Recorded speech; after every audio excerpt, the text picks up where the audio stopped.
Welcome to Akhand Vidyashram, the first institute of impeccable wisdom.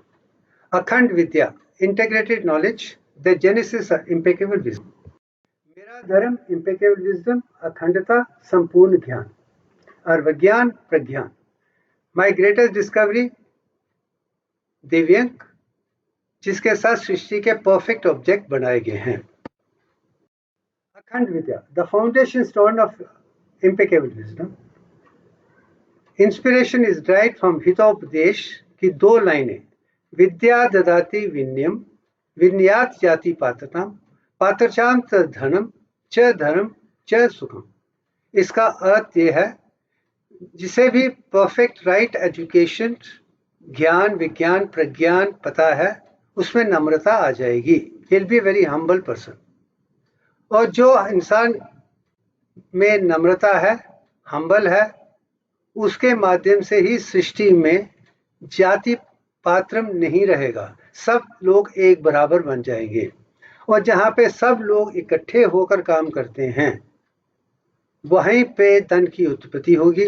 और जहाँ धन होता है वहीं धर्म होता है, राइटियसनेस होती है. जहाँ धर्म है वहीं सच्चाई है, और जहीं सच्चाई है वहीं सुख है. अगर दुनिया में हमें शांति चाहिए, सुख चाहिए, सच्चाई चाहिए, अखंडता चाहिए, तो उसका आधार सिर्फ अखंड विद्या ही हो सकता है. ये चीज मैंने बचपन में कटरा में ही देखी थी. किसी सृष्टि को पढ़ने के लिए या सब्जेक्ट को पढ़ने के लिए एक स्टूडेंट जरूरत है, दूसरा अध्यापक जरूरी है. तो let's understand what is the nature of a divine student. वो स्टूडेंट जो कुदरत के साथ जुड़ा है और कुदरत के साथ जुड़कर ही कुदरत का काम करना चाहता है. तो उस इंसान में कौन सी क्वालिटी कहिए, या नियम कहिए, या सोच कहिए, जो विचारधारा कहिए, तर्क वितर्क कहिए, क्षमता कहिए, वो जरूरी है. तो मेरे ख्याल में एक ही चीज उभर के आती है, जो स्टूडेंट हर चीज को, चाहे वो अध्यापक हो, किताब हो, कोई भी चीज हो, ध्यान के साथ सुनता है, वही ज्ञान को प्राप्त कर सकता है. और जहां तक कि मेरा मानना है, हर इंसान को कोई भी चीज सुनने से पहले खमटी माइंड के साथ सुनना चाहिए. और जो सुना जा रहा है, समझा जा रहा है, उसमें बाद में अध्ययन करके, जो कंटेम्पलेटिव मेडिटेशन करके उसमें कितना सत्य है, उसको अपने जीवन का हिस्सा बना सकते हैं. इसी के आधार पे हम इम्पेकेबल विजडम, जिसमें कोई भी गलती ना हो, वो बना सकते हैं. और दूसरी चीज जो इम्पोर्टेंट है कि उसमें काम करने की क्षमता होनी चाहिए और काम करने की लगन होनी चाहिए. एक, सुनना चाहिए. दूसरा, दुनिया का सबसे बेहतरीन आदमी बनना चाहिए. और तीसरा, उसके लिए मेहनत करनी चाहिए. यही एक स्टूडेंट की क्वालिटी है जो कुदरत का काम करना चाहता है. और जहां तक कि मैं जानता हूं कि बचपन से लेकर आज तक 3 किस्म के मैंने टीचर देखे हैं.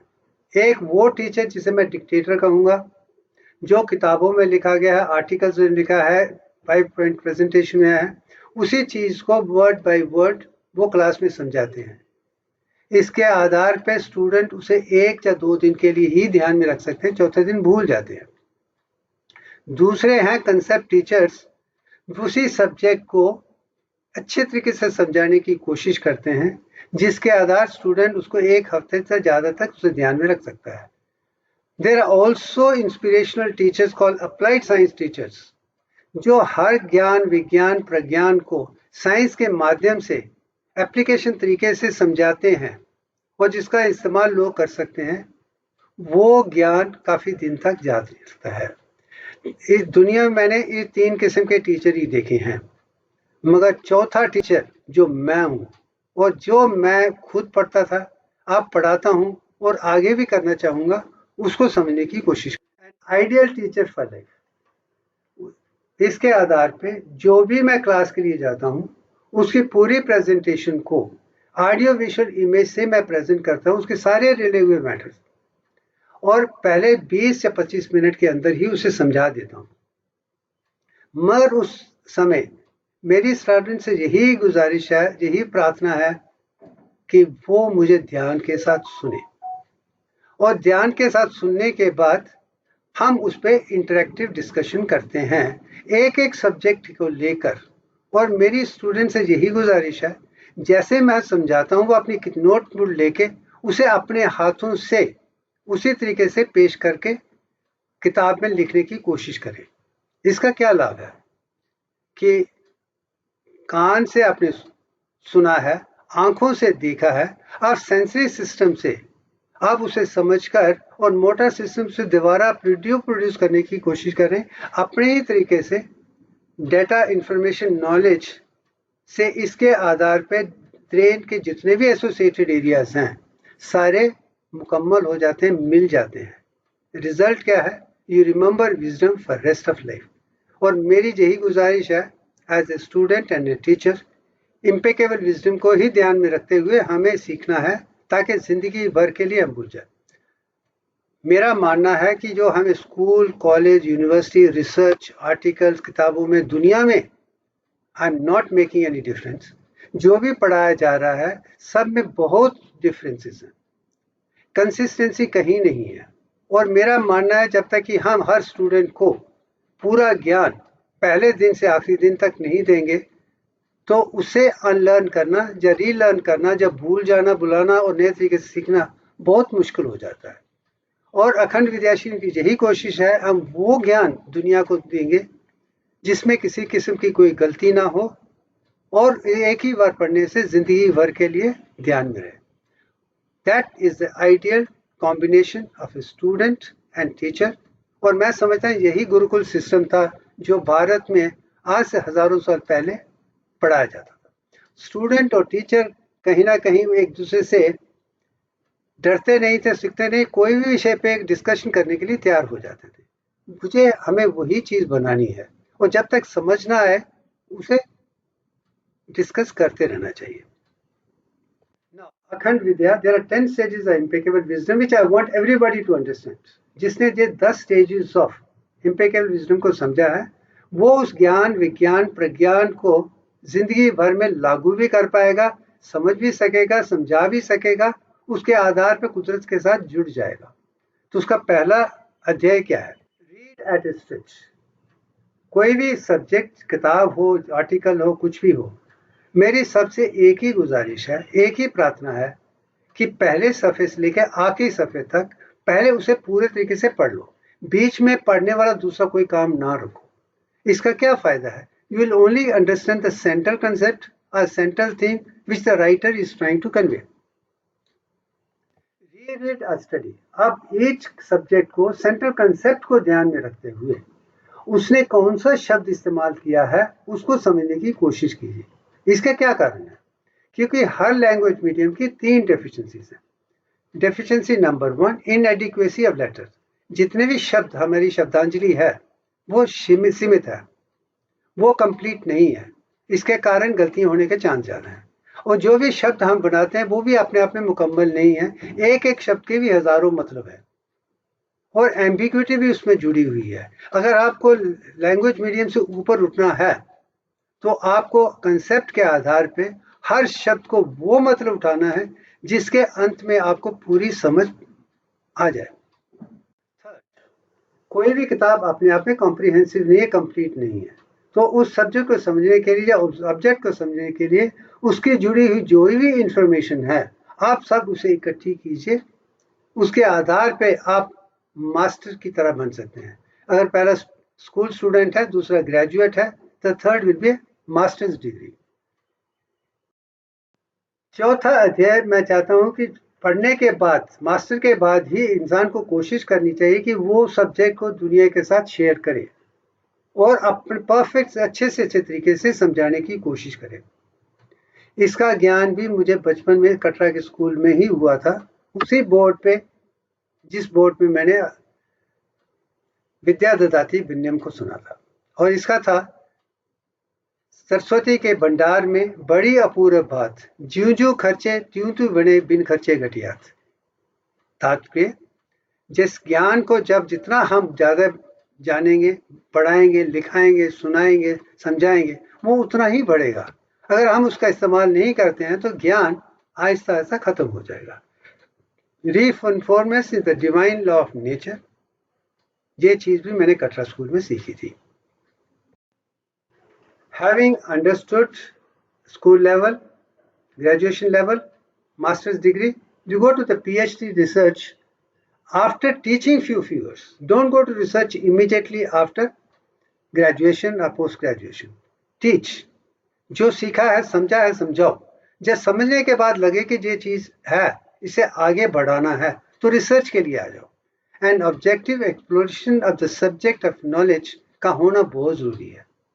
और उस सब्जेक्ट में कौन सी गलतियां हैं, वो क्या कैसे कंप्लीट ठीक किया जा सकता है, वो समझने के लिए रिसर्च को किया जाता है.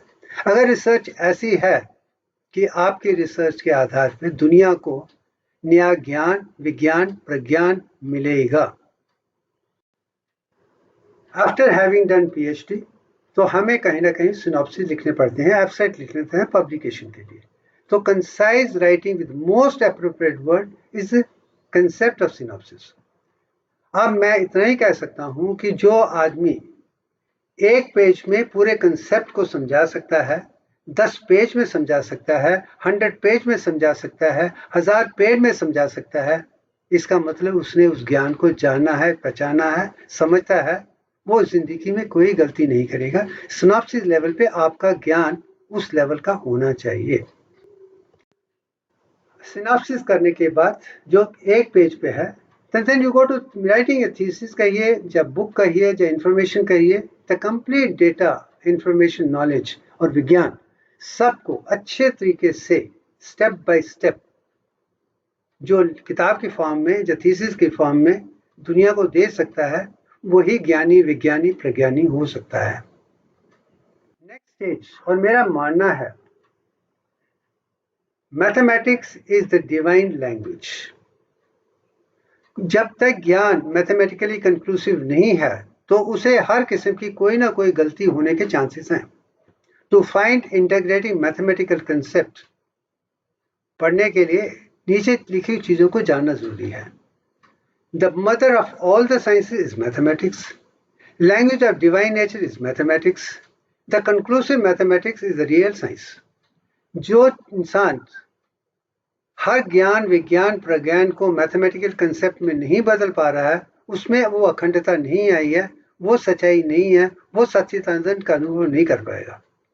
और मेरे काम के आधार पे जो स्कूल से शुरू करके कॉलेज, यूनिवर्सिटी, PhD करके पढ़ाते पढ़ाते लिखते, PhD करते हुए किताबों में आ गया है, तो एग्जाम्पल इज दिव्यांग. और जो दिव्यांग तक पहुंच गया, उसको समझ लिया है, तो समझिए उसने सृष्टि को समझ लिया है. कि ये ऐसा ज्ञान है जो आज तक इतिहास में किसी ने भी दुनिया को नहीं दिया है. जो भी हम मैथमेटिक्स की बात कर रहे हैं आज, मेरा मानना है original mathematics, divine mathematics was conceived by Brahmins of India. They taught it to Zoroastrians, and Zoroastrian went and taught it to Arabs. Arabs converted into algorithm, theorems and algebras, and they taught to the West, and West converted into thesis form. And all these concepts, other than the ancient Indian wisdom, which is the divine mathematics, simple arithmetic, everything is complicated, man-made, theorem, algebras, etc.